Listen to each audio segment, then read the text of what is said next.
Also, when we come back, a brand new poll asks Americans who they think are the, quote, political winners and losers of 2009. We've got the results straight ahead.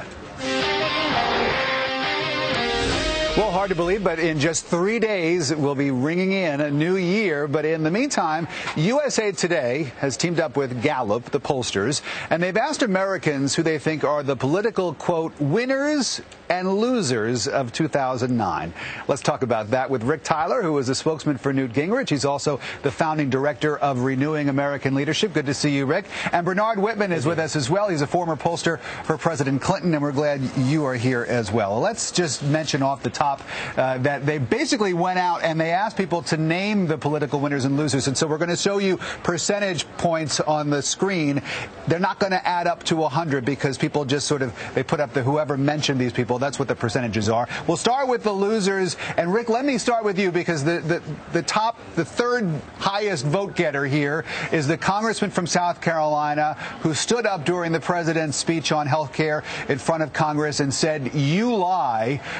He didn't get a lot of points for that, although a lot of people agreed with what he was saying, not necessarily the way that he went about it, right? Well, yeah, but I also think that you have to make a distinction between an approval poll and a political winners and losers poll. Obviously, Joe Wilson was a political loser because he got trashed through the media, and he had a unexpected or a consequence that he didn't expect. I think a lot of Americans supported what he was essentially saying was the contradiction in the president's speech. There was no bill, but he suffered the consequences. He became a political loser. Well, we'll see what happens when he comes up for re-election in 2010 next year. In second place, Bernard, the Love Gov. This is Mark Sanford, also from South Carolina. 63% of people asked mentioned his name as one of the year's big political losers.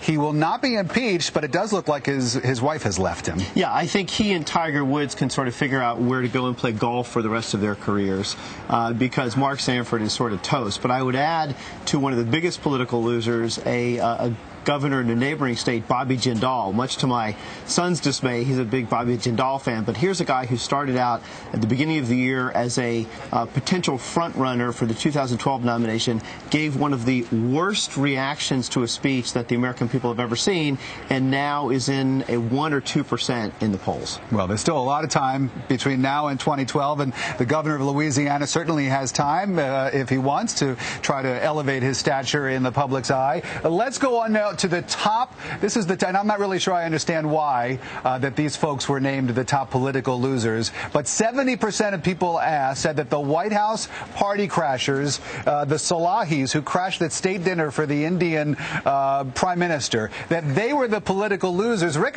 they got into the party. I don't know why they're losers.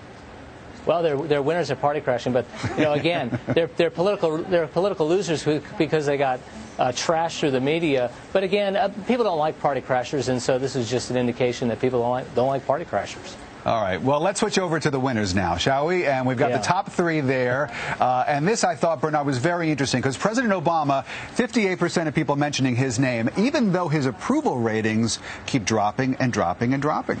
Yeah, but this is a guy, I mean, another big political winner here are the American people. Remember, a year ago, the economy was tilting. It was careening off the rails. Obama came in, made some very, very tough decisions, got the stimulus through, stabilized the financial system, and it looks like he will ultimately get health care done. That is going to cost some political capital, but I think given the fact that he remains one of the top political winners, it really shows you how much this guy got done in the face of extraordinary odds. And the other thing that I'd mention is it's interesting and I think quite telling to note that 3 of the top winners were women.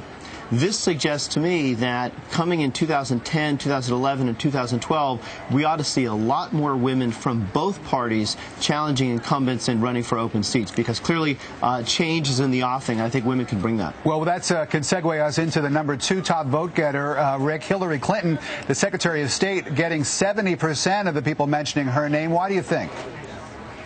Well, let me just mention briefly with Barack Obama, I think that he was a political winner because he became the first African-American president and dislocated the Republicans from power. That's a political win, in my view. I think when you couple that with expectations, it'll be instructive for the Democrats because a positive poll on political and then a negative poll on approval is going to flip that poll next year, and he'll be a political loser. I think most Republicans, and secretly half the Democrats, now would have wanted Hillary Clinton to actually be their president, and that's why she's seen as very positive in this poll.